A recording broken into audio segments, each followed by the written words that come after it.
Cindy and Sis Cempaka. Halo orang muda Katolik dan Bapak Ibu yang berjiwa muda, semuanya lambaikan tanganmu. Apa kabar semuanya? Siap terima satu misi yang luar biasa dari Tuhan Yesus? Katakan siap. I'm ready. Beri kemuliaan buat Tuhan, sorak-sorakku buat Tuhan yang paling dahsyat, buat Tuhan kita yang maha dahsyat. Bapak Ibu dan orang muda Katolik, percaya nggak bahwa kita semua saat ini diberi satu kuasa yang luar biasa dari Tuhan Yesus? Kalau percaya, kasih yes. Oke, aliran rahmat Tuhan mengalir buat kita semua. Karena kita semua percaya kita akan dipakai dari yang biasa-biasa saja menjadi luar biasa. Karena Tuhan Yesus gak pernah ciptakan kita menjadi yang biasa-biasa saja, tapi Dia mau pakai kita secara luar biasa. Kita mau katakan 3 kali, I'm possible, I'm possible, I'm possible. Beri sorak-sorai buat Tuhan. Oke, kita mau bersukacita di dalam Tuhan. Mari kita bersukacita. Baik, berikan sorak-sorai terus dari rumahmu, dari tempat kerjamu, dari manapun kau berada saat ini. Karena kita percaya kita semua hari ini dijadikan Tuhan untuk bersukacita. Hari ini hari yang telah dijadikan Tuhan buat kita semua ikut konvenda, buat kita semua bersukacita di dalam Tuhan.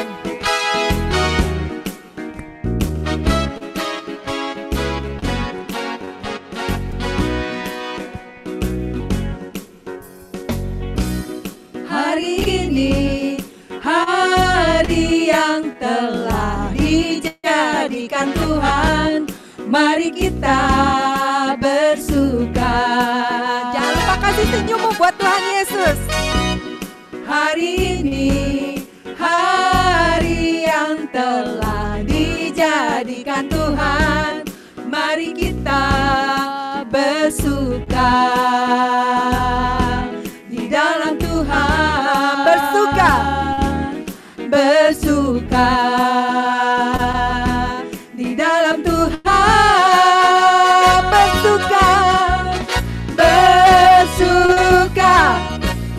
Bersuka dalam Tuhan. Mari bersuka, bersukacitalah, haleluya. Bersuka dalam Tuhan. Sekarang bersuka, bersukacitalah. Katakan hari ini hari yang telah dijadikan Tuhan. Amin. Mari kita bersuka. Hari ini hari yang telah dijadikan Tuhan. Semuanya mari kita bersuka di dalam nama Tuhan, di dalam Tuhan. Bersuka di dalam Tuhan. Sukacita, bersuka dalam Tuhan. Mari bersuka, bersukacitalah, haleluya. Bersuka dalam Tuhan. Sekarang bersuka, bersukacitalah. Semua umat katakan bersuka.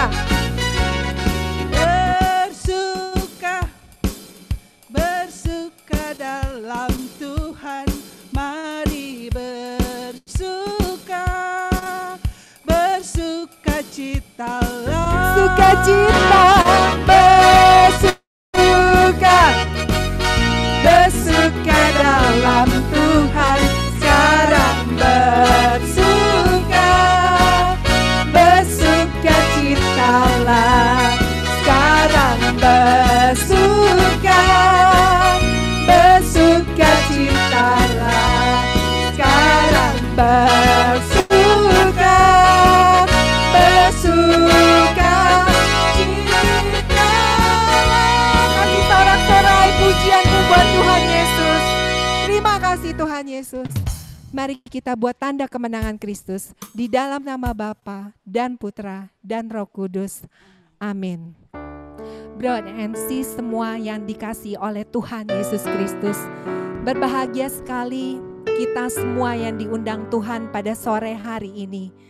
Kita semua adalah anak-anaknya yang dipilih oleh Tuhan, dipakainya secara luar biasa untuk menjadi alat Tuhan Yesus sendiri untuk membawa suatu misi yang luar biasa, di mana arus rahmat Tuhan Ia alirkan buat kita semua, dan kita semua menjadi evangelis menyalurkan kabar baik Tuhan, mewartakan kabar baik Tuhan buat setiap orang yang kita jumpai.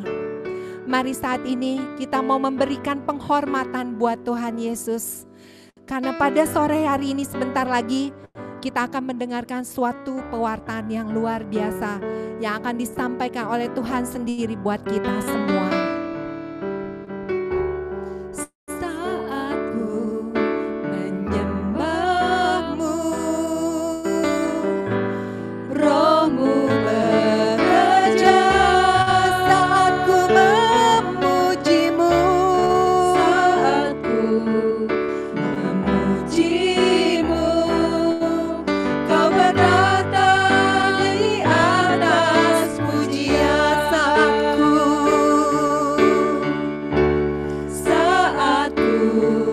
menyembahmu, Roh-Mu Tuhan, Roh-Mu bekerja.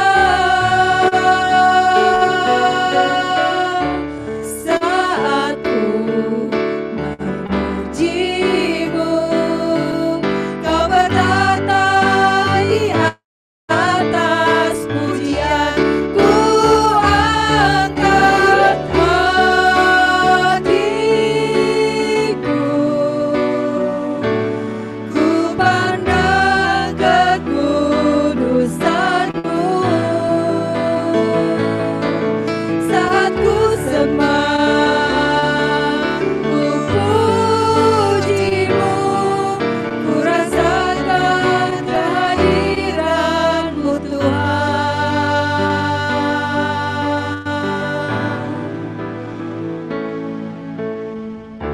Saat ku menyembahmu, ini kami Tuhan, anak-anak-Mu.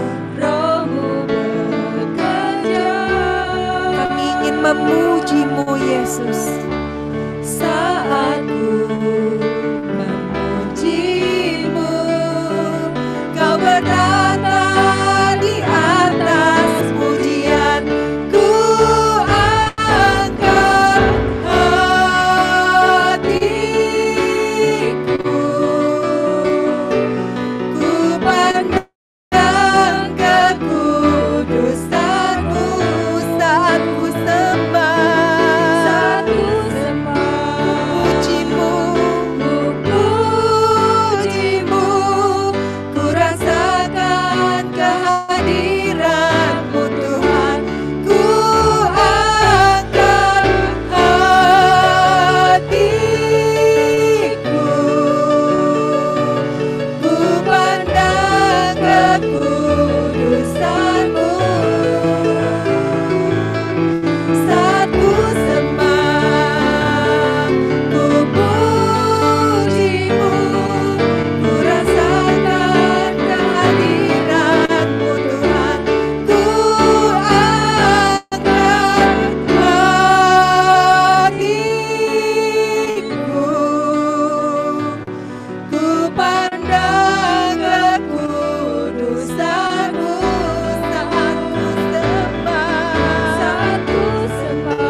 rasakan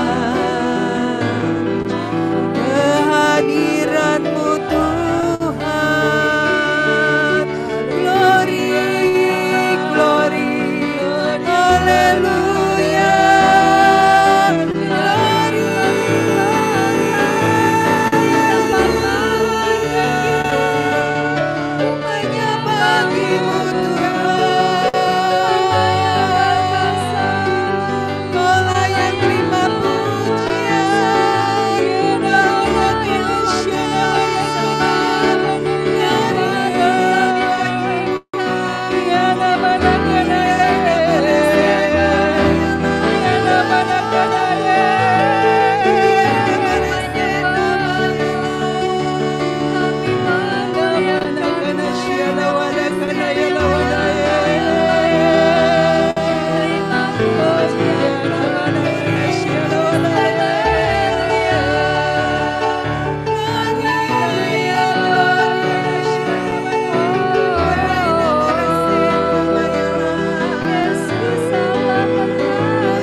Siapakah kami ini ya Tuhan, sehingga Engkau memilih kami pribadi lepas pribadi Tuhan, untuk suatu misi-Mu yang luar biasa ya Bapa. Tak ada yang lebih indah Tuhan selain pujian, pengagungan dan ucapan syukur yang harus kami naikkan dari hati kami kepadamu. Karena Engkau adalah Yesus yang maha luar biasa, yang memberkati setiap anak-anak-Mu yang saat ini berkumpul di dalam acara ini Tuhan. Tuhan Yesus, terima kasih karena kami telah Engkau pilih Tuhan untuk saat ini mendengarkan pengajaran yang luar biasa istimewa Tuhan. Terima kasih untuk kesempatan yang indah ini, di mana Engkau akan memakai Bro Cinde Triatmoko menjadi alat-Mu Tuhan, menyampaikan firman-Mu, menyampaikan pengajaran yang berasal daripada-Mu Tuhan. Pakai ia secara sempurna Yesus, biarlah mengalir rahmat-Mu dari surga Tuhan, memberkati dia, memberkati kami semua, memberkati panitia, memberkati keluarga kami Tuhan, dan memberkati setiap orang yang akan kami jumpai selepas acara konvenda ini. Sehingga sungguh ya Bapa, arus rahmat-Mu boleh mengalir, memakai setiap orang muda Katolik, memakai setiap orang tua, memakai setiap siapapun Tuhan yang merindukan jamahan-Mu. saat ini biarlah mengalir kuasa Roh Kudus. Berkati setiap kami Tuhan. Berkati alat-alat yang boleh kami pakai Yesus. Karena kami percaya kuasa-Mu itu tidak terbatas Tuhan. Kuasa-Mu mampu mengalir, memakai segala yang kami pakai. Sehingga kami boleh merasakan satu kemenangan di dalam nama Tuhan Yesus. Karena kami adalah anak-anak yang Kau pilih.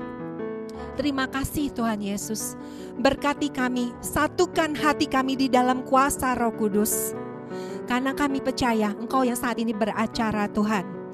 Segala kemuliaan dan biarlah segala kuasa yang berasal daripada-Mu saja yang bekerja saat ini. Terima kasih Tuhan Yesus. Kemuliaan kepada Bapa dan Putra dan Roh Kudus. Seperti pada permulaan, sekarang, selalu, dan sepanjang segala. Amin.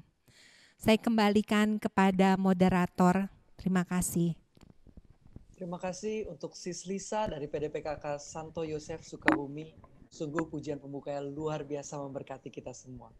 Kita lanjutkan dengan profil pewarta. Silakan untuk panitia menampilkan slide yang berisi tentang profil pewarta. Singkat saja, nama lengkap Franciscus Saverius Cindre Triatmoko, biasa dipanggil Bro Cinde. Nah, Bro Cinde ini sekarang menjabat sebagai koordinator BPK PKK Keuskupan Bogor, dan Bro Cinde juga menjabat sekarang sebagai pewarta dan pengajar BPK PKK Keuskupan Bogor. Dan 2 hari ini, dari hari Jumat dan hari ini, Bro Cinde membawakan tema kepemimpinan rohani orang muda Katolik. Dan juga Bro Cinde berdomisili di Sukabumi, memiliki 1 orang istri dan 1 orang anak laki-laki. Dan juga Bro Cinde pernah menjadi koordinator PDPKK OMK. Baik, dipersilahkan waktu dan tempatnya untuk Bro Cinde. Shalom, selamat sore sahabat muda, Bapak, Ibu, Om, Tante, dan juga Romo yang dengan selalu rendah hati boleh hadir di dalam room kita pada sore hari ini. Baik, sahabat muda, Bapak, Ibu, Saudara yang terkasih, sore hari ini kita mau melanjutkan ya materi kita yang sudah kita bersama-sama belajar dari kemarin ya, yaitu tentang kepemimpinan rohani orang muda. Ya, saya mau mereview dulu ya, yang kemarin itu kita belajar tentang apa itu kepemimpinan rohani. Seperti yang kita ketahui bahwa kepemimpinan rohani berbeda dengan kepemimpinan duniawi, di mana rohani itu artinya kita menjadi pelayan, menjadi hamba, dan memberi diri. Nah, dan juga kita sudah belajar model pemimpin rohani ya, atau model leader yang benar ya, yang sudah menjadi jawaban kuis ya, yaitu bahwa leader yang benar itu seperti contohnya Yesus ya, yang yaitu leader yang melayani, lalu setiap anggota harus saling tolong-menolong sebagai leader, lalu leader itu harus menghasilkan buah, bukan menghasilkan yang wow keren ataupun yang hebat ya. Dan leader itu adalah seseorang yang sudah Yesus pilih. Jadi pasti dilengkapi oleh Tuhan Yesus sendiri. Dan leader itu adalah orang pribadi yang harus mengandalkan Tuhan. Halo? Oke, lanjut. Ada sedikit gangguan. Baik, nah pada sore hari ini, sebagai leader, kita mau belajar bagaimana kita menjadi pribadi yang bertumbuh. Nah, saya tahu kalau materi ini sebetulnya bukan hanya untuk orang muda, tapi untuk setiap kita yang merasa bahwa kita ingin melayani lebih lagi di PKK. Artinya kita menganggap bahwa diri kita ini orang yang baru, orang yang masih muda, kalau bahasanya masih bau kencur, dan kita mau melayani. Nah, bagaimana supaya kita sungguh-sungguh bertumbuh? Nah, pada sore hari ini kita mau belajar itu. Boleh slide-nya?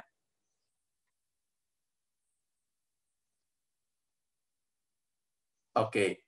Pada sore hari ini, kita akan masuk ke sesi yang kedua, yaitu spiritual growth, atau bahasa Indonesianya pertumbuhan rohani.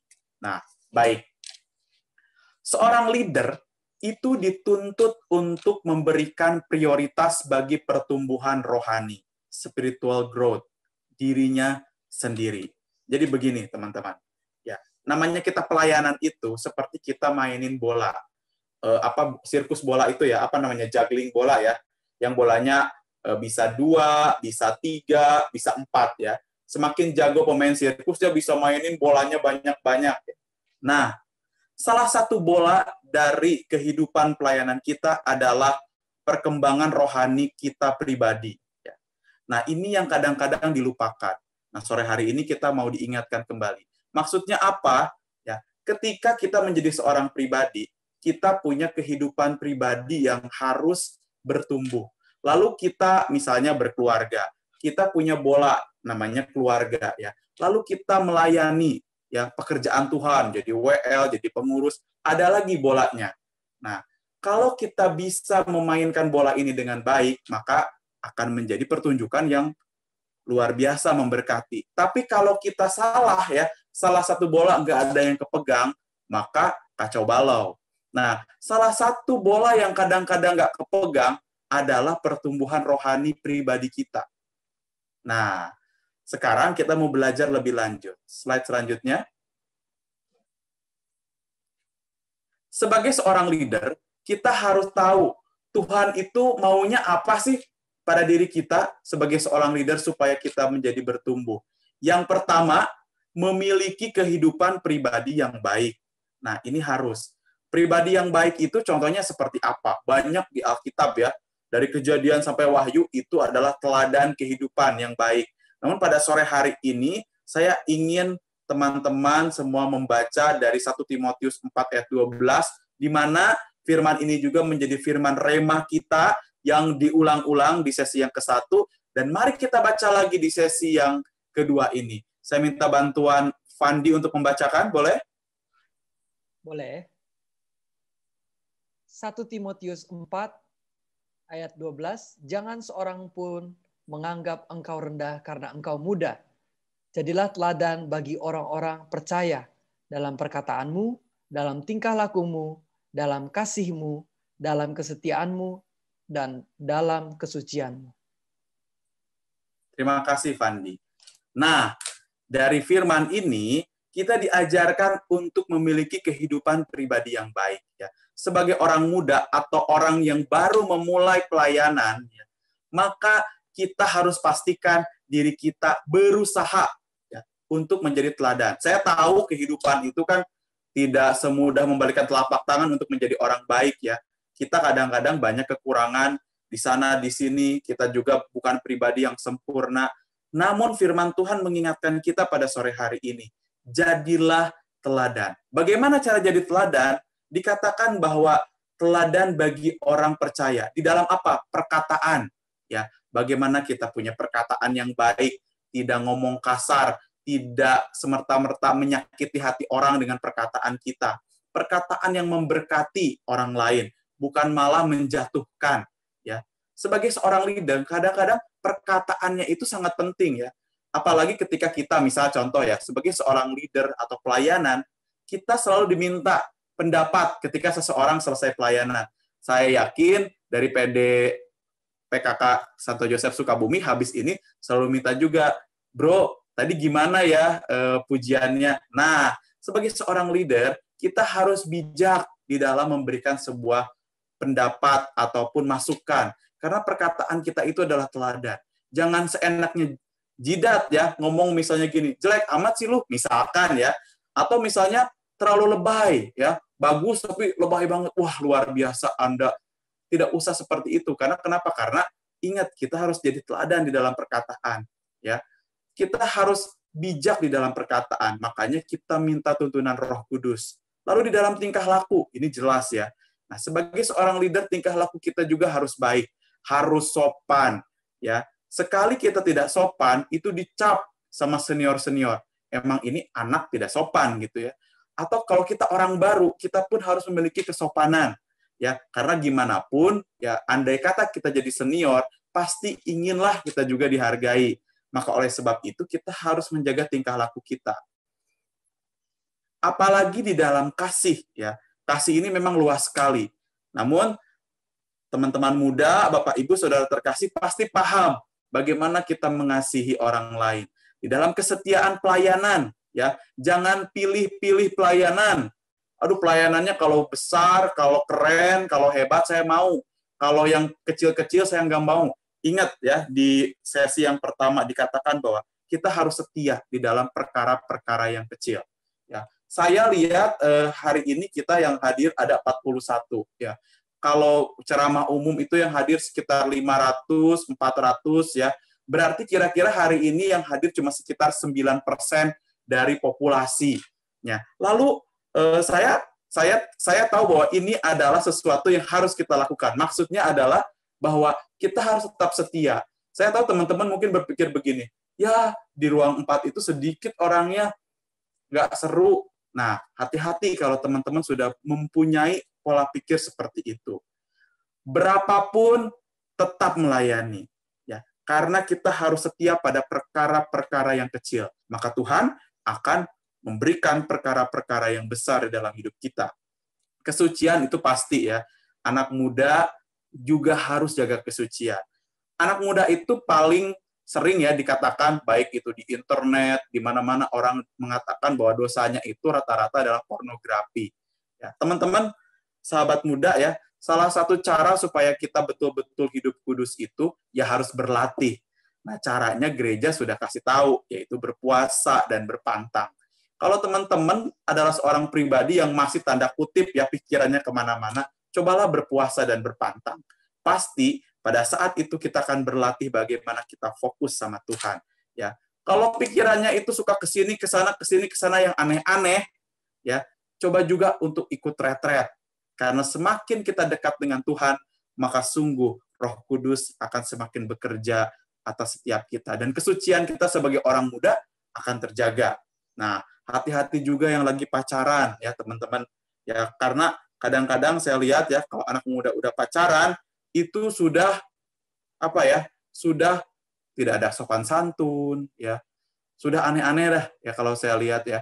Nah, anak muda harus jaga diri juga di dalam pacaran, ya. Kesucian itu penting sekali. Kita boleh belajar dari satu anak muda ya, Beato Carlo Acutis, yang 10 Oktober kemarin itu dibeatifikasi ya. Dibeatifikasi ya, mungkin untuk laki-laki beatifikasi. Nah, dia adalah anak muda, namun dia digelari orang kudus. Kenapa? Karena dia sungguh-sungguh hidup di dalam kesucian. Jadi yang suci-suci itu bukan hanya romo, suster, biarawan, biarawati, Bapak Uskup, Paus Fransiskus, bukan, atau senior-senior kita, bukan.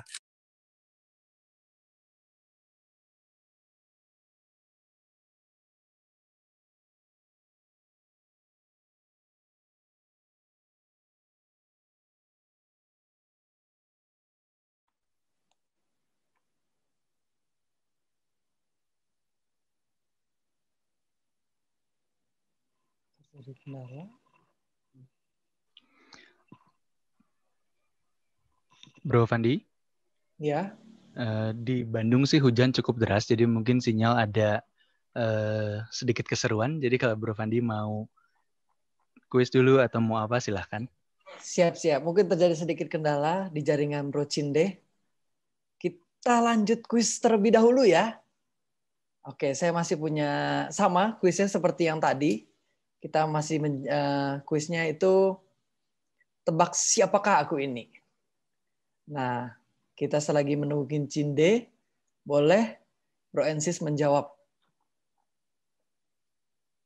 Saya mulai ya untuk yang pertama, kuis yang pertama. Aku memiliki banyak saudara. Aku sangat disayang oleh ayahku. Ibuku bernama Rahel. Saat aku besar, aku menjadi Perdana Menteri Mesir. Allah Bapa menganugerahkan aku untuk dapat menafsirkan mimpi. Siapakah aku? Waduh, banjir langsung ya. Ini clue-nya sangat amat spesifik. Jadi teman-teman sekalian, Bro Edsi sekalian langsung bisa menebak dengan cepat. Segitu saya belum ngasih belum ngasih clue. Saudara-saudaraku menjual aku ke Mesir. Tapi udah pada jawab nih, luar biasa antusiasnya dari Bro Ensis. Berarti kita boleh mencontoh teman-teman di sini untuk sering-sering membaca kitab suci ya. Yes. Oh ya, aku juga mau ngasih note untuk teman-teman. Bila ada pertanyaan, Bro and Sis dapat menulis pertanyaan melalui private chat ke moderator. Dalam hal ini boleh ke saya dan juga Sis Cempaka. Dan semua pertanyaan yang teman-teman akan tanyakan akan dijawab langsung oleh Bro Cinde saat sesi pewartaan selesai. Lanjutkan aja mungkin Sis Kita Cempaka. seru-seruan lagi ya. Ini masih banyak banget nih pertanyaan yang disediakan. Aku adalah kota yang penuh dengan dosa dan kejahatan. Dosa dan kejahatan, ingat ya. Allah Bapa membakar habis dengan hujan, belerang, dan api. Keluarga Lot bebas daripada kehancuranku dengan bersyarat. Nah, siapakah aku? Kuncinya aku adalah kota. Oke. Betul banget. Nah, Bro Cinde sudah bergabung kembali. Wah, udah banyak juga nih jawabannya yang benar. Tapi harus lengkap ya, kan ada 2 tuh. Ini lengkap. Dan ini. Nah, tapi luar biasa banget nih. Aku lihat ya Bro and Sis tumpah langsung jawabannya. Segini aku nggak ngasih clue. Padahal jangan berpaling kepadaku. Karena kamu akan menjadi tiang garam.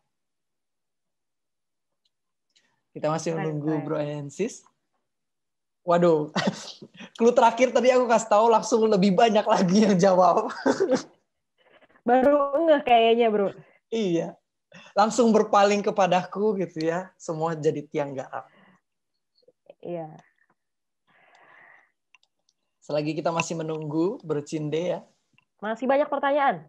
Dilanjutkan saja. Boleh. Aku akan lanjutkan ya. Ini juga gampang banget sih. Sebentar. Aku lahir di kota Tarsus, tanah Kilikia. Dibesarkan di Yerusalem dan dididik dengan teliti di bawah kepemimpinan Gamaliel. Aku sangat suka menulis. Hidupku berubah 180 derajat setelah aku berjumpa dengan Yesus di Damaskus. Aku orang famous di kitab suci. Bro Sis masih tahu ya? Waduh. Benar. Udah ada berapa nih? 1, 2, 3, 4, 5, 6, 7, 8. Waduh. Wow. Luar biasa.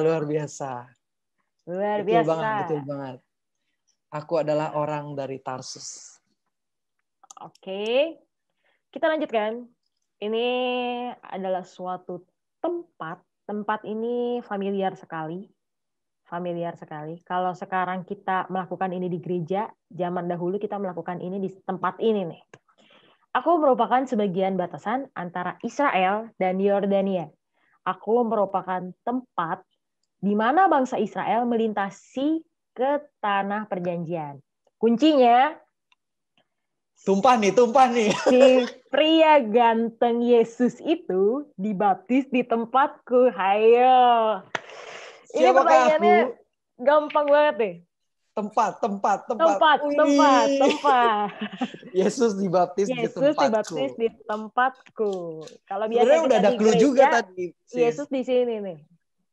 Aku merupakan bagian batasan antara Israel dan Yordania. Sebenarnya waduh. Besar banget. Biasanya kalau kita ziarah pasti kita mengunjungi tempat ini sih ya. Betul. Tapi kita udah kembali lagi untuk Bro Cinde. Dipersilahkan waktu dan dipersilahkan. Oke, sorry sahabat muda, ini kayak masalah jaringan jadi keluar ya. Oke, kita akan lanjutkan ya. Slide-nya silakan.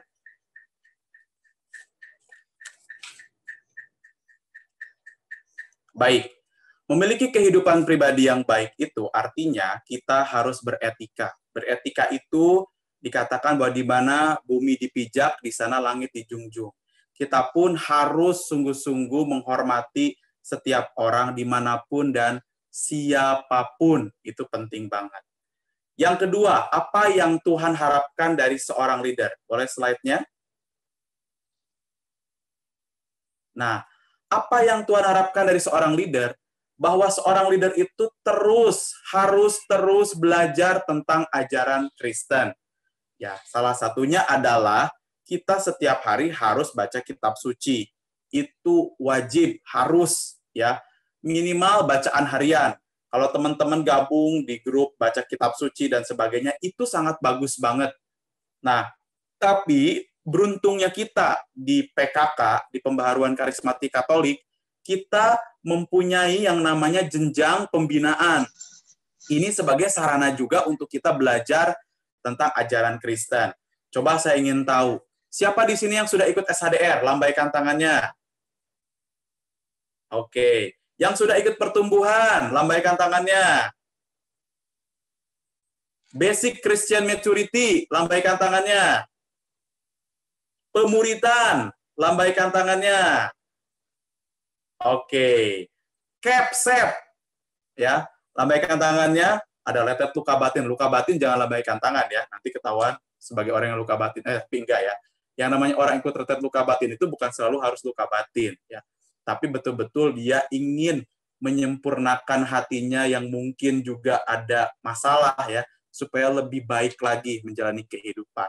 Nah, teman-teman, banyak lagi. Kalau teman-teman mau diikutin ya, tahapan jenjang pembinaan itu banyak banget. Retret banyak banget ya. Apalagi sekarang masa pandemi, teman-teman kalau mau ikut retret itu luar biasa anugerah Tuhan itu ya. Bisa retret itu sehari 2 kali gitu ya, ikut di Cikanyere misalnya atau ikut di tempat lain secara online. Nah, teruslah belajar tentang ajaran Kristen. Karena sebagai leader kita wajib ya memahami ajaran Kristen itu seperti apa. Jadi belajar. Keuntungannya kalau leadernya muda, kita masih mau belajarnya tinggi ya. Nah, bagaimana kalau leadernya udah tua? Pasti kan agak sulit ya cara untuk belajarnya. Makanya saya undang orang-orang muda, ayo jadi leader. Karena kita belajarnya lebih enak. Ya, kita masih fresh. Atau ada orang-orang yang masih baru bergabung dengan PKK. Ayo jadi leader. Karena kita orang-orang yang masih mau terus-menerus diisi. Supaya kita lebih mengenal ajaran Kristen. Oke. Yang ketiga, apa yang Tuhan harapkan dari seorang leader? Boleh slide-nya ganti? Nah, ini sangat penting. Seorang leader harus memiliki kehidupan doa yang baik. Saya kasih ya tanda di sini, wajib. Kenapa? Karena yang namanya jam doa ini adalah takaran di mana kita membangun komunikasi dengan Tuhan. Jadi pertanda bahwa Anda ini dekat atau tidak dengan Tuhan, jawabannya cuma satu. Anda sendiri bisa jawab. Punya jam doa? Tidak. Kalau tidak, misalnya, waduh saya berdoa seminggu sekali, wah kacau balau. Ya. Saya berdoa sehari sekali, lumayan lah. Ya. Kalau kita belajar, kita sebagai PKK harus belajar ya, bahwa di gereja Katolik itu punya jam doa. Ya. Jam doa di gereja Katolik itu, kalau saya baca di Puji Syukur ya, ini kita belajar Puji Syukur deh. Ini bukan hanya orang PKK ya, Katolik secara umum mereka pegang buku Puji Syukur ini. Dikatakan di sini ya, ada doa pagi, doa sore ya, dan doa malam. Itu ada 3 jam doa. Itu Katolik umum loh. Ya, Katolik yang umum, umat biasa dianjurkan berdoanya pagi, sore, dan malam. Nah, pertanyaannya kita PKK nih, Pembaharuan Karismatik Katolik, jam doanya kapan? Oh, malam aja. Waduh, berarti udah kalah banget ya. Udah jauh banget dari tuntunan dari gereja Katolik. Nah, oleh sebab itu, sebagai PKK, kalau sekarang belum punya jam doa, rubahlah. Karena kita leader. Ya. Kita leader untuk mengajak orang bertemu dengan Tuhan. Kita sendiri harus bertumbuh di dalam doa. Nah, sebagai kesaksian, saya biasanya di Keuskupan Bogor selalu bikin grup-grup kecil. Saat ini lumayan, banyak orang yang mulai gabungnya agak banyak, yaitu grup doa dan puasa. Biasanya dulu pesertanya cuma 10, ya, karena yang mau. Karena yang saya lakukan adalah ya di BPK PKK Bogor, kita biasakan kita punya jam doa. Jadi saya reminder terus ke para peserta di dalam grup itu ya, bahwa mereka harus berdoa jam 6 pagi, jam 12 siang, ya, jam 3 sore, jam 6 sore, ya, dan jam 9 malam. Berarti berapa kali jam doanya? 5. Waduh, ya, banyak amat. Memang itu yang jadi tradisi di dalam gereja kita. Jam 6 pagi biasanya doa malaikat Tuhan. Ya, setelah doa malaikat Tuhan, kita bisa dengan doa pagi, pujian penyembahan. Jam 12 siang, doa malaikat Tuhan. Ya. Jam 3 sore, doa apa? Ayo, yang tahu siapa jam 3 sore doa apa kira-kira? Kerahiman. Kerahiman. Tuh. Doa kerahiman ilahi. Dan juga biasanya dilanjutkan dengan koronka. Jam 6 sore itu doa malaikat Tuhan. Ya. Malam ya pasti ya, malam doa malam sebelum kita tidur. Nah, teman-teman, mungkin ya, saya tidak berharap teman-teman mengikuti maksudnya itu apa yang saya sharingkan ya. Waktu doanya 5 waktu. Jadi kayak mirip-mirip saudara kita ya. Saudara kita kan waktu doanya 5 waktu. Tapi ternyata pas saya baca dan saya pelajari, gereja Katolik juga ternyata ada waktu doa juga dan ternyata 5 waktu juga. Nah, kalau teman-teman bisa disiplin di dalam jam doa, oke deh jangan 5, minimal 2 lah, pagi dan malam misalnya gitu. Itu sangat-sangat akan membantu. Dan untuk menentukan jam doa itu tentukan waktunya, jangan geser-geser. Karena kalau geser-geser, sekali geser terus. Nanti malah nggak jadi, nggak pernah ada jam doa.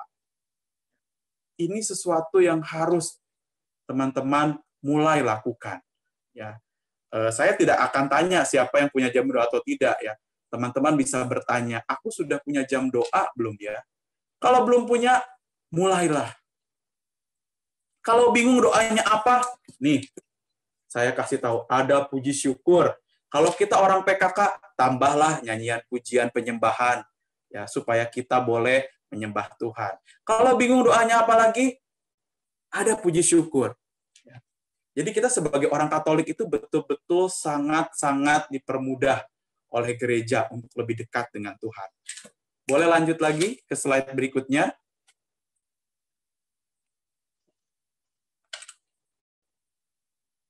Oke.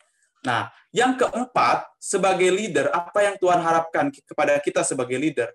Teraturlah menerima sakramen Ekaristi dan sakramen Tobat. Oke, saya yakin kalau namanya sakramen Ekaristi sebagai seorang leader pasti ya mendahulukan lah gitu ya. Tapi waktu saya pertama kali ikut konvenas muda-mudi, waktu itu saya masih ingat waktu saya pertama kali gabung di PKK, saya langsung gabung ke konvenas di Surabaya ya. Di sana ternyata ya ketika sharing banyak juga loh orang muda yang merasa kalau udah ikut PD nggak ikut misa loh. Cilaka 12 itu namanya ya. PD itu tidak menggantikan misa sama sekali. Jadi kalau kita udah ikut PD bukan berarti kita tidak ikut misa juga nggak apa-apa. Ekaristi itu adalah puncak perayaan iman kita sebagai orang Katolik. Jadi itu harus dan wajib. Lalu sakramen tobat ya. Mungkin banyak juga yang menyepelekan ini. Padahal kalau kita sebagai tim, misal ya, contoh kita mau mengadakan SHDR. Tim itu wajib seharusnya pengakuan dosa dulu karena kita mau melayani. Jangan sampai kita nyuruh-nyuruh orang ngaku dosa sebagai tim kepada orang yang ikut SHDR, ternyata timnya nggak ngaku dosa. Jadi itu kayak nyuruh orang tobat, kita nggak tobat. Ya. Orang masuk surga, kita dadah, kata yang baru gabung SHDR ya. Nah, hati-hati. Sebagai seorang leader, Ekaristi dan sakramen tobat itu harus. Ya, harus. Ingat ya, harus. Lanjut. Slide berikutnya. Nah, apa yang Tuhan harapkan dari seorang leader? Dengarkan baik-baik orang muda ya, semuanya. Kalau ya biasanya kalau yang sudah berumur itu enggak kejadian ini ya. Tertanam kuatlah dalam satu PD. Karena banyak leader-leader itu enggak mau ikut tertanam di satu PD. pengennya jajan ke PD ini, ke PD ini, ke PD ini, ke PD ini, sampai dia nggak jelas dia itu ikutnya PD mana. Ya. Hati-hati sebagai seorang leader. Hati-hati. Kita harus betul-betul tertanam dalam satu PD. Di sanalah kita melayani, di sanalah kita dibentuk, dididik, dibina. Wajib terlibat pelayanan tim satu PD. Ya. Bahkan kalau di BPK itu, selalu ya, orang BPK itu harus tim pelayan PD PKK. Kalau ketahuan dia tidak pernah datang lagi ke PD, tidak pernah melayani, kalau di Bogor itu udah dicoret ya, dia harus keluar dari kepengurusan BPK. Nah, sebagai leader harus kita tertanam dalam satu PD. Jangan 2 PD, 3 PD, 4 PD, nanti nggak jelas. Ya, mau PD kita menyenangkan, mau om tantenya nyebelin, ya harus tetap tertanam dalam satu PD. Di sanalah dibentuknya oleh Tuhan. Saya saat ini tertanam di PD PKK Santo Yosef Sukabumi. Di keuskupan saya boleh koordinator BPK. Tapi kalau di PD ya saya harus tunduk dan taat kepada misalnya ya seksi pujian PD. Misalnya disuruh untuk pelayanan WL harus mau. Disuruh untuk pelayanan ini itu harus mau. Ya, karena kita tertanam dalam satu PD. Karena inti pelayanan seorang leader itu adalah persekutuan doa. Sekali lagi ya, saya ingatkan. Inti pelayanan seorang leader itu adalah persekutuan doa. Bukan yang lain-lain, persekutuan doa. Bukan jadi pewarta yang hebat, bukan jadi WL yang diundang kemana-mana, bukan menjadi pengurus BPK, BPPG, BPN yang hebat, bukan. Kalau kita tidak betul-betul tertanam dalam satu PD, itu omong kosong. Ya. Kerendahan hati kita dibentuk di PD. Persaudaraan kita dibentuk di PD. Jadi, mari yang masih suka mencelok sana, mencelok sini, pastikan malam hari ini bertobat dan tetapkan mau ikut PD yang mana kita ini. Supaya kita bertumbuh di dalam Tuhan. Oke, itulah apa yang Tuhan kehendaki kepada kita sebagai seorang leader. Ada 5 ya. Yang pertama tadi bahwa kita memiliki kehidupan pribadi yang baik. Ingat 1 Timotius 4 ayat 12. Yang kedua, terus belajar tentang ajaran Kristiani. Ikutlah jenjang-jenjang pembinaan di PKK. Yang ketiga, memiliki kehidupan doa. Harus berdoa itu punya jamnya. Ya, harus dan wajib. Lalu teratur menerima sakramen Ekaristi dan sakramen tobat. Nah, yang terakhir adalah tertanam kuat dalam satu persekutuan doa. Oke, lanjut slide-nya. Nah, sekarang sebagai seorang leader, di mana kita mau bertumbuh secara pribadi, hati-hati, ada masalah-masalah yang ditemukan dalam kehidupan leader. Ya, masalahnya ada 3. Kita akan bahas satu persatu. Masalah yang pertama ini ya, super spiritualisme. Ya. Atau kalau bahasa yang lainnya, overdosis rohani. Kenapa overdosis rohani ya? Melihat segala sesuatu dengan kacamata roh, ingin ikut PD di mana-mana, mementingkan karunia-karunia daripada kasih, pengampunan, dan lain-lain. Ya, saya tidak bilang ya kalau karunia-karunia itu jelek ataupun ikut PD. Misalnya kita tertanam di satu PD, namun kita juga pengen ikut PD tempat lain, itu boleh-boleh aja sih. Tapi kalau sudah over, itu hati-hati. Ya, karena kenapa? Karena kita jadi melupakan yang inti, yaitu kasih. Banyak juga anak-anak muda yang pengen dapat karunia macam-macam, karunia penyembuhan, karunia ini, karunia itu. Ya, terobsesi dengan pembicara-pembicara hebat. Ya, di mana pembicara hebat kalau lagi pencurahan roh cukup bilang begini, berhembus. Ya. Terima, langsung gubrak. Ya. Wah, kita sebagai orang muda, aduh, pengen juga ya kalau ngedain orang berhembus, langsung meceleng ya, langsung terpental 1 kilometer ya. Nggak gitu juga. Maksudnya gini, kita kadang-kadang itu terobsesi pada hal yang seperti itu. Hati-hati. Itu akan menjadi masalah, yaitu kita menjadi super spiritualisme. Lalu, bagaimana cara supaya kita tidak terjebak di dalam super spiritualisme? Boleh slide berikutnya? Nah, cara supaya kita memperbaiki diri, kalau kita nih, rasa-rasanya, aduh iya ya, saya ini kadang-kadang pengennya yang mukjizat-mukjizat, pengen karunia ini itu, pengen aktif ini itu. Ini salah satu penawarnya. Pertama, kita harus memperhatikan buah roh. Pelayanan kita harus memiliki buah roh. Kalau kita mulai nggak damai, nggak ada kasih, nggak ada sabar ya, tersinggungan, hati-hati. Jangan-jangan kita mulai salah di dalam melayani. Perhatikan buah roh. Lalu, membangun relasi dengan orang lain, terutama keluarga. Ya, kalau kita terlalu sibuk ikut PD sana, PD sini, pelayanan sana, pelayanan sini, siapa coba yang kira-kira yang akan komplain? Ya mamah papa ya bagi yang belum menikah. Yang sudah menikah, keluarga. Ya, ini juga hati-hati. Kita harus betul-betul membangun relasi dengan keluarga. Ya, karena dengan membangun relasi, maka kita akan terhindar dari super spiritualisme. Jadi kita tahu nih fokusnya. Oh, kita juga harus mementingkan keluarga. Oh, buah-buah roh juga harus ada. Ya, jangan sampai terjebak dengan super spiritualisme.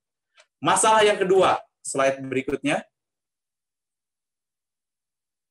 Masalah yang kedua yang sering hadir di dalam leader atau yang sering ditemukan di dalam kehidupan seorang leader adalah over commitment. Jadi terlalu banyak komitmen, ya. Ingin aktif di mana-mana, tidak lagi mengikuti agenda Tuhan, melainkan agenda pribadi. Relasi dengan orang yang dekat menjadi kurang harmonis. Ini nih, maksudnya begini, sudah pelayanan di PD, pengen pelayanan di wilayah, pengen pelayanan di Legio, pengen pelayanan di, wah pokoknya banyak deh. Saking banyaknya, dia bingung. Waduh, ini aku sibuk banget ya. Nah, hati-hati teman-teman. Makanya, kalau saya pribadi di BPK, ketika orang sudah menjadi pengurus BPK, maka dia harus tidak boleh jadi ikut organisasi lain, tapi kita fokus saja di BPK. Ya, kenapa? Karena di PKK saja kita sudah banyak banget acaranya. Jenjang pembinaan banyak banget.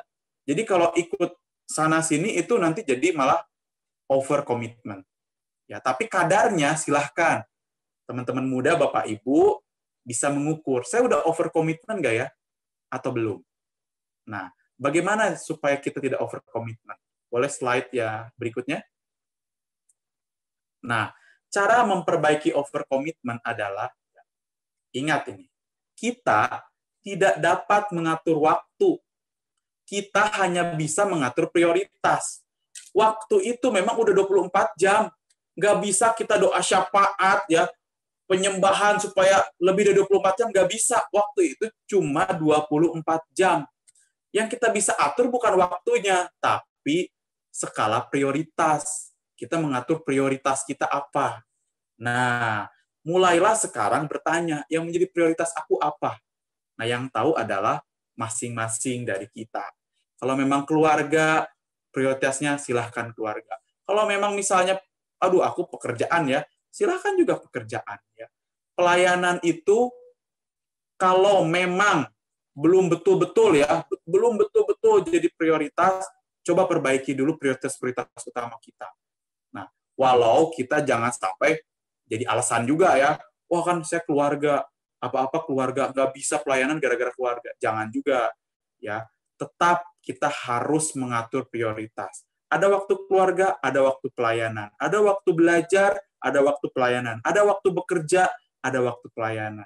Yang tahu bagaimana mengaturnya adalah masing-masing pribadi kita. Kita tidak dapat mengatur waktu. Kita hanya bisa mengatur prioritas. Lanjut, masalah yang ketiga.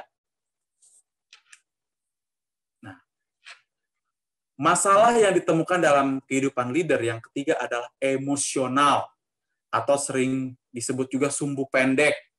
Maksudnya apa? Mudah tersinggung, cepat marah, dan kurang stabil dalam kepribadian. Nah, banyak nggak kira-kira di PD kita? Banyak, ya. Saya saja di pelayanan, kayaknya banyak juga orang-orang yang kadang-kadang emosional. Nah, ini juga bisa menjangkit kepada kita. Ya, kalau kita lagi banyak pikiran, lagi banyak masalah, kita juga bisa tersandung emosional. Sebagai seorang leader, kita harus mampu untuk mengontrol emosi kita. Bagaimana cara mengontrol emosi? Boleh slide berikutnya. Cara memperbaiki emosi kita, kalau kita merasa kita seorang leader yang gampang tersinggung. Jadi maksudnya begini ya, kan ada orang tersinggung itu marah ya, tersinggung misalnya nih. Kamu kok bajunya nggak cocok ya hari ini dengan kita, misalnya kita salah kostum, tersinggung. Ada orang yang tersinggung diem ya, pundung, nangis ya. Tapi ada juga yang, apa lu? Ngomong apa lu? Emang baju gua belum kering, makanya pakai yang ini, udah syukur gua kepede ya. Nah, ada yang kayak gitu ya.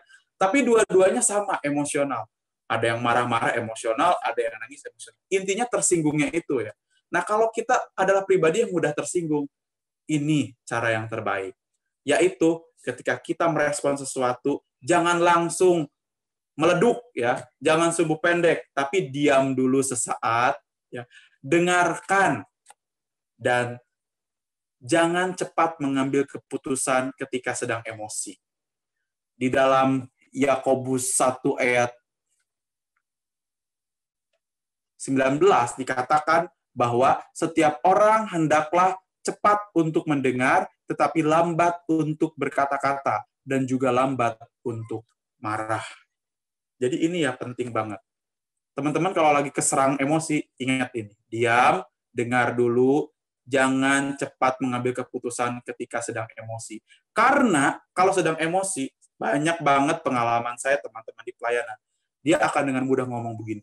Udah deh, saya mundur dari pelayanan. Saya nggak akan pernah menginjak lagi PDPKK ini. Banyak kayak gitu. Ya, hati-hati teman-teman. Kalau lagi emosi, ingat ini. Dan juga perhatikan buah roh. Ya, karena emosi kita itu akan membawa kita kepada pribadi yang tidak berbuah. Tidak ada damai, tidak ada kasih. Ya. Ingat ini. Selalu eling bahasanya, selalu waspada. Nggak boleh emosi. Lanjut. Nah. Menjadi serupa dengan Kristus adalah goal dari seorang leader yang bertumbuh. Pertumbuhan rohani seorang leader, tujuan besarnya adalah menjadi serupa dengan Kristus. Jadi, wajib kita ketahui, ini goalnya. Makanya, semakin hari kita harus belajar seperti Yesus. Yesus begini, kita ikut begini. Yesus begitu, kita ikut begitu. Kita harus punya goal ini. Ya. Kalau kita sedang melenceng sedikit, ingat, kita sedang menuju menjadi seperti Yesus apa enggak? Kalau enggak, ada yang salah. Kalau kita mulai pelayanan, mulai sombong, ingat, kita menjadi serupa dengan Kristus apa enggak? Yesus sombong enggak? Oh enggak. Berarti ada yang salah dengan kita. Kalau kita tersinggung, mudah marah, yang tadi itu ya, aneh-aneh lah gitu ya. Ingat, kita sedang menjadi serupa dengan Yesus enggak? Kalau tidak, itu artinya kita sudah melenceng dari pertumbuhan rohani kita secara pribadi. Ya. Baik, itulah yang ingin saya sampaikan di dalam pertumbuhan rohani. Ya, ingat tadi apa yang Tuhan harapkan dari seorang leader, ada 5 itu ya. Lalu masalah-masalah yang mungkin terjadi ketika kita sudah menjadi seorang leader ada 3 ya. Super spiritualisme, over commitment, sama emosian. Sekian dari saya sebagai penutup, boleh? Slide berikutnya. Oke, sebelumnya ayat tadi. Nah, saya ingin jadikan ayat ini menjadi rema di dalam room meeting keempat, di dalam pertemuan kepemimpinan rohani. Ya, mari kita baca bersama-sama. Saya akan pimpin, baca dengan sepenuh hati di rumah masing-masing supaya betul-betul firman ini menjadi rema bagi kehidupan kita. Ya, 1 Timotius 4 ayat 12. Mari kita baca di rumah masing-masing dengan segenap hati. Jangan seorang pun menganggap engkau rendah karena engkau muda. Jadilah teladan bagi orang-orang percaya dalam perkataan, dalam tingkah laku, dalam kasih, dalam kesetiaan, dan dalam kesucian. Semoga apa yang saya sampaikan, baik di sesi pertama dan sesi kedua ini, boleh menjadi berkat bagi kita, para leader muda, orang-orang yang baru bergabung di dalam PKK, ataupun yang ingin melayani lebih lagi di PKK. Mari kita menjadi serupa dengan Kristus di dalam pelayanan kita, sehingga sungguh yang kita muliakan, yang kita agungkan, hanyalah Tuhan Yesus saja. Tuhan Yesus memberkati. Terima kasih. Kayak gitu, kami persilahkan untuk Sis Lisa dari PD PKK Santo Yosef Sukabumi untuk menutup dengan pujian akhir. Baik, terima kasih Bro dan Sis. Mari saat ini kita semua yang dipanggil oleh Tuhan, kita akan satukan di dalam doa kita dan kita nyatakan, ya Tuhan kami siap Engkau utus.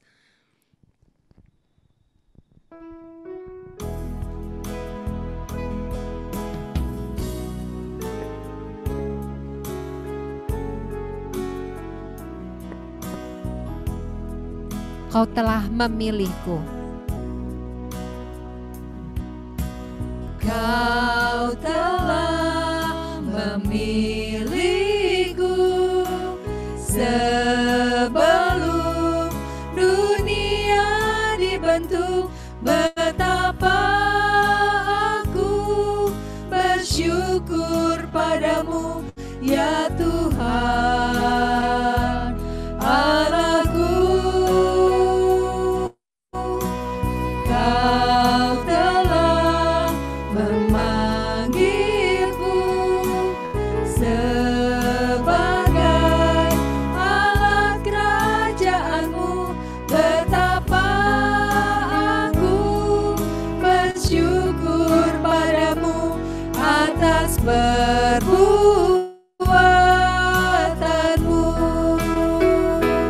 Jadikan aku bait suci-Mu yang kudus dan yang tiada bercela. Jadikan aku mezbah doa-Mu bagi keselamatan bangsaku. Mari Bro dan Sis, kita jadikan lagu ini sebagai doa kita pada sore hari ini.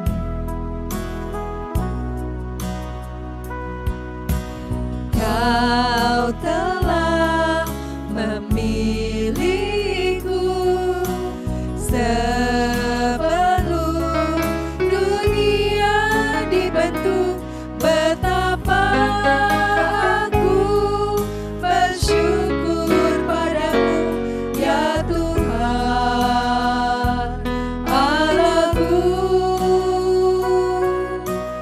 Kau telah memanggilku sebagai alat kerajaanmu. Betapa aku bersyukur padamu atas perbuatanmu. Jadikan aku bait suci-Mu yang kudus dan yang tiada bercela. Jadikan aku mezbah doa-Mu bagi keselamatan bangsa.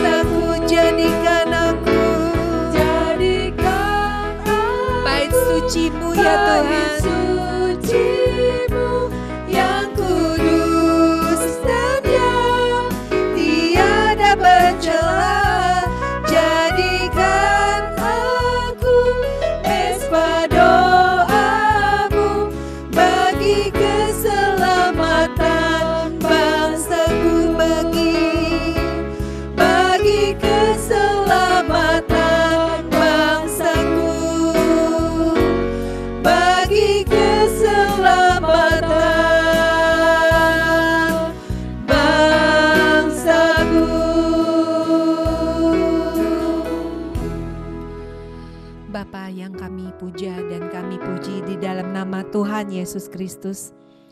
Terima kasih ya Bapa, kalau pada sore hari ini kami sudah boleh menyimak dan mendengarkan ya Bapa pengajaran yang berasal daripadamu. Tuhan, Engkau telah memilih kami bahkan sebelum dunia ini dibentuk. Engkau menciptakan kami Tuhan serupa denganmu. Kami menjadi makhluk yang paling mulia yang Engkau ciptakan. Untuk itu ya Bapa, Kau di dalam pengajaran-Mu pada sore hari ini, Engkau menuntun kami Tuhan. Bahkan dari usia yang paling muda Tuhan. Untuk menjadi leadership ya Bapa. Biarlah Roh-Mu sendiri yang menuntun kami. Sehingga kami tidak berkata, nanti dulu ya Tuhan. Nanti dulu ya Bapa. Saya masih mempunyai tugas-tugas yang lain. Tidak Tuhan, kami tidak mau mengatakan itu. Kami membuat Engkau menjadi prioritas utama di dalam hidup kami Tuhan. Walaupun di usia muda kami Yesus, biarlah Engkau menjadi prioritas utama di dalam hidup kami Tuhan Yesus.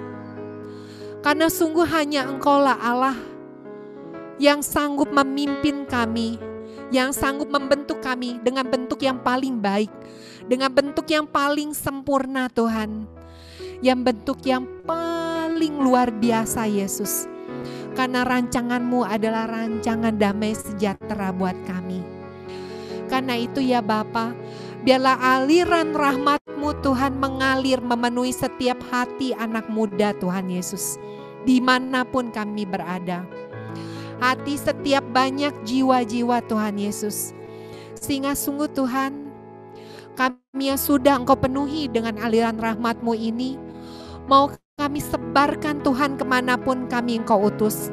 Mau kami bagikan kemanapun Engkau menyuruh kami pergi Tuhan. Dan biarlah ya Bapa, kami selalu boleh menjadi garam dan terang dunia. Dan selalu kami katakan, Tuhan, kami siap. Tuhan, Engkau prioritas utama di dalam hidup kami. Dan apapun yang kami kerjakan adalah mungkin. Because I'm possible in you, God. Because you are the best for me, God. And because you are my best friend. You are the best, Lord. Thank you, Lord Jesus. Terima kasih Tuhan Yesus. Kau adalah andalan buat kami semua. Dan Engkau adalah idola para anak muda yang terbaik. Kemuliaan kepada Bapa dan Putra dan Roh Kudus, seperti pada permulaan, sekarang, selalu, dan sepanjang segala abad. Amin. Tuhan Yesus memberkati kita semua di dalam nama Bapa dan Putra dan Roh Kudus. Amin. Terima kasih, saya kembalikan kepada Bro Fandi dan Sis Cempaka. Baik, terima kasih untuk Sis Lisa dan tim pujian dari PD PKK Santo Yosef Sukabumi yang sudah memberikan pujian yang sungguh luar biasa. Oke, seperti dengan janji kita tadi, kita sudah memberikan persembahan kasih. Sekarang saatnya kita memberikan persembahan pertanyaan nih kepada Bro Cinde. Sudah banyak sekali pertanyaan-pertanyaan yang masuk ke kita. Kita mulai aja langsung dari pertanyaan yang pertama. Silakan Bro Fandi. Aku juga ingin mengingatkan, Bro and Sis jangan keluar dulu. Karena setelah pertanyaan Q&A ini, kita akan ngasih tahu pemenang kuis yang di awal tadi. Jadi ini cuma sebentar aja, karena sebenarnya banyak pertanyaannya, tapi kita akan padatkan. Langsung pertanyaan yang pertama. Sebentar ya, saya lihat. Cukup banyak ya Bro Fandi pertanyaannya ya. Iya. Jadi harus ini ada pertanyaan ini. Bro Cinde, mungkin sedikit nggak nyambung nih. Tapi saya mau bertanya, apakah ada pelatihan atau TC untuk mengkader orang baru? Karena saya lahir dari mentor atau kakak rohani yang membimbing saya ke PKK. Saya pikir fungsi dari seorang mentor rohani sangat berpengaruh terhadap pengembangan iman seseorang. Terima kasih. Dipersilakan untuk Bro Cinde. Oke. Untuk yang bertanya, apakah di PKK itu ada semacam mentor ya, TC untuk mentor? Jadi mungkin pertanyaannya bukan mentor sih. Di PKK itu kan ada jenjang pembinaan, misalnya SHDR, pertumbuhan, BCM, pemuritan, sampai ke retret luka batin, retret karunia-karunia. Nah, di setiap jenjang itu ada yang disebut dengan pengajar. Nah, pengajar inilah yang ada TC-nya.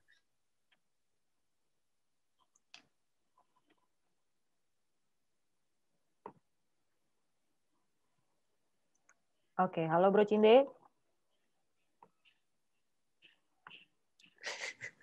Oke, Bro Cinde, halo. Bro Cinde Lanjut dulu. Oke, terpental sepertinya. Oke, Oke, baik. Sambil menunggu Bro Cinde, bagaimana Bro Fandi? Apa kita mau lanjut dengan kuis lagi? Kalau begitu langsung aja lah kita bagi linknya saja, Sis.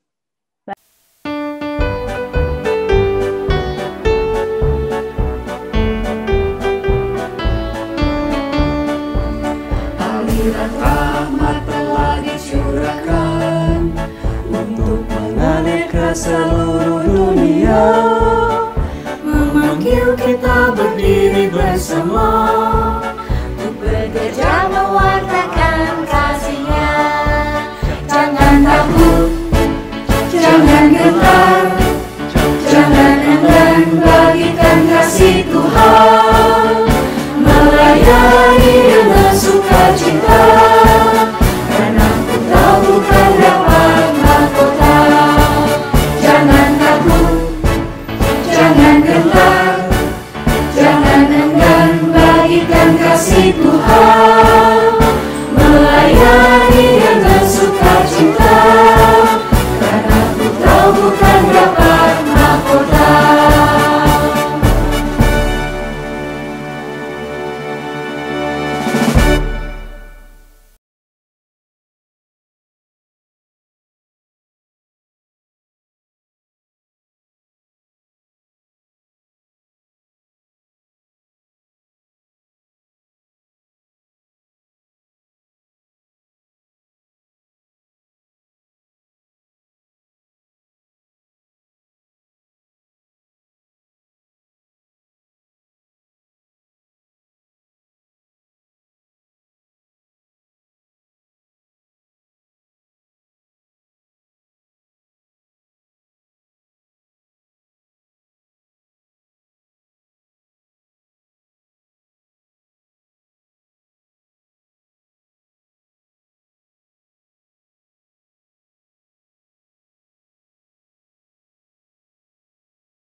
seluruh dunia, memanggil kita berdiri bersama untuk bekerja mewartakan kasih-Nya.